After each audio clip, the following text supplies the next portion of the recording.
Have you ever heard, "I'm pro-life, but I don't want to impose my beliefs on others"?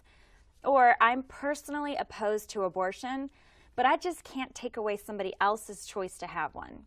The reality is, if we acknowledge that abortion takes the life of a human being, then we should be opposed to all abortions.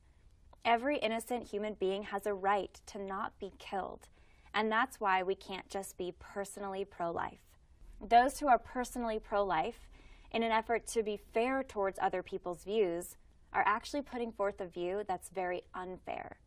Under this view, their own preborn children have human life and human rights, but other people's children may not.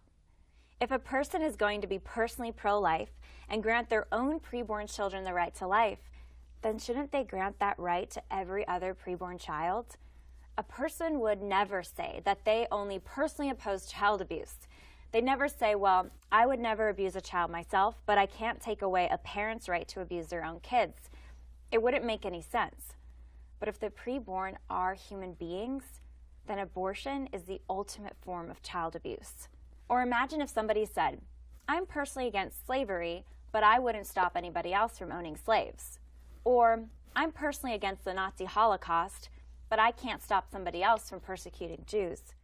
We'd think they were terribly confused or even cowardly. The right to life is the #1 right that we the people have promised to protect, along with liberty and the pursuit of happiness.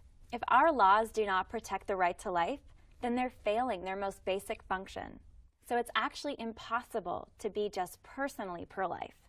We either believe in the right to life for all human beings, or we don't.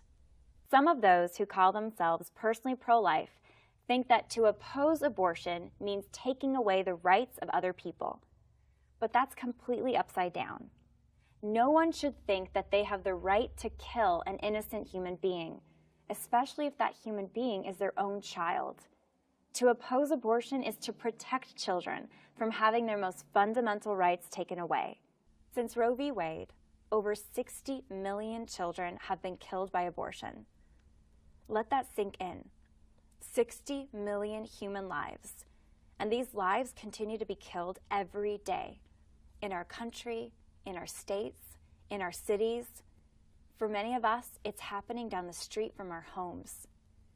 This is the greatest civil rights crisis of our time, and we can't just sit on the sidelines. This is why I've dedicated my life to ending abortion and building a culture of life. All of us need to do everything that we can to protect innocent life, from educating one another on the reality of life in the womb, to exposing the horror of the abortion industry, to giving charitably to support new mothers and fathers, to ministering outside of abortion mills, to opening our homes to children that need foster care or adoption. And vote. Vote with your ballots. Vote with your dollars. Make the pro-life position heard with posts on social media. Together, we can create a community where abortion is rejected and every human life is loved and cherished.